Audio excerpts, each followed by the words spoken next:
प्रत्यय, प्रत्यय के बारे में जानते हैं। आप सबसे पहले जान चुके हैं कि प्रत्यय है क्या। प्रत्यय वह शब्दांश है जो किसी शब्द के अंत में लगकर उसके अर्थ को बदल देता है, परिवर्तन कर देता है, वह प्रत्यय कहलाता है। प्रत्यय को जो है 5 प्रकारों में बांटा है। प्रत्यय को 5 प्रकारों में बांटा गया है और पांचों के अंतर्गत जो है प्रत्यय की जो है वह जो अनंत निम्नलिखित प्रकार है। यानी इतना समझ लीजिए कि प्रत्यय एक सागर का स्वरूप है। जितने भी शब्द की उत्पत्ति हुआ है वह जो है प्रत्यय का देन है। उसमें जो है हमारे सहचर के अनुसार जो संस्कृत सहचर हम पढ़ते हैं उसमें सर्वप्रथम जो है दिया हुआ है कत प्रत्यय।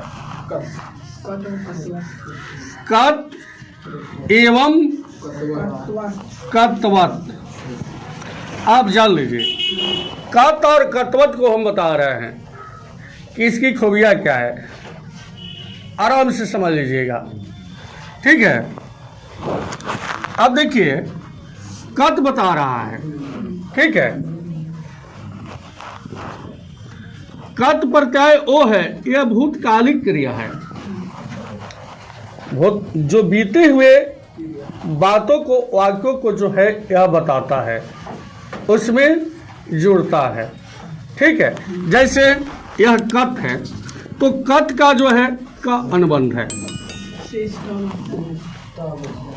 यह कत का अनुबंध है जिसका लोप हो जाता है और सिर्फ का बचता है। और एक का जो जब इसका लोप होता है तो अपने पूर्ववर्ती तौ पर आकर के यह विसर्ग का रूप धारण कर लेता है। क्या करता है? विसर्ग का रूप धारण कर लेता है। जैसे हम इसको जोड़ेंगे गम धातु के साथ। गम धातु के साथ जब कत को जब हम जोड़ते हैं तो यह क का जो है लोप हो जाता है और गम जो है यह अपने रूप में बदल जाएगा। बस यह डायरेक्टली बनेगा यहाँ गता। इसका अर्थ निकलेगा गया हुआ। क्या निकलेगा? गया हुआ, गया। ठीक है, आप जान लिए, ठीक है। अब यही जो बताएंगे हन धातु से। हन धातु का अर्थ होता है मारना। हन माने क्या होता है? मारना। इसमें कत प्रत्यय यदि डालते हैं तो यह जो है क्या करके यहाँ बन जाता है हाथा। क्या बनता है? हाथा, यानी मारा। यह भूतकालिक क्रिया है, मारा। समझ में आ रहा है? अब दूसरे पॉइंट पर हम चलते हैं कत्वत के पास। कत्वत के पास चलते हैं। यह कत्वत क्या कह रहा है? कत्वत का डायरेक्टली जो है कत अनुबंध है। डायरेक्टली कत को इसमें से हटा देते हैं और क्या बचता है? वात। वात बराबर हो जाता है, इसका मान वान हो जाता है। क्या हो जाता है? वान।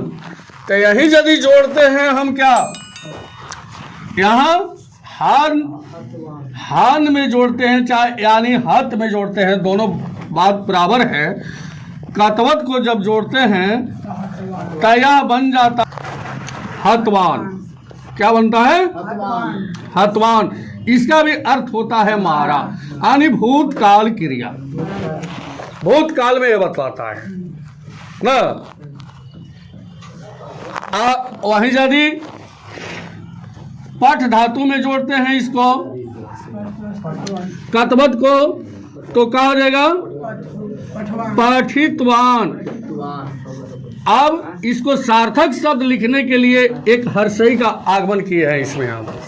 बस यह बन गया है पठितवान, यानी इसका अर्थ हुआ भूतकाल में पढ़ा। क्या होगा? पढ़ा। ठीक है, अब ये दोनों पॉइंट समझ में आ गया। कत और कतवत क्या है? अगर कहीं भी आ जाता है तो आपको पहचान के लिए यह पता चल जाएगा कि किसमें कत लगा हुआ है और कहाँ जो है कतवत लगा हुआ है। अब देखिए, जैसे अगर ग्राम पर जोड़ते हैं कतवत को, तो डायरेक्टली यहाँ हो जाएगा गतवान। क्या हो जाएगा? गतवान। यहाँ जो आपको पठितवान बताए हैं, या शब्द को सार्थक करने के लिए यह पठतवान भी हो जाएगा। गलत नहीं होगा, लेकिन इस शब्द को सार्थक बनाने के लिए एक हर्षई कार्य का हमने आगमन किया है।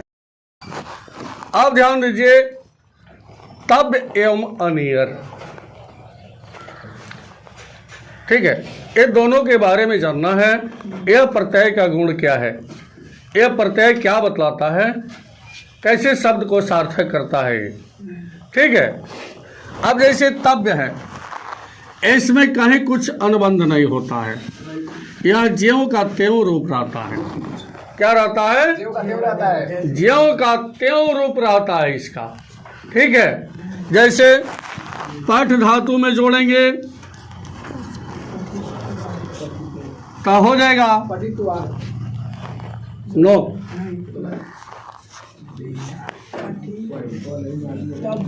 पठितव्य।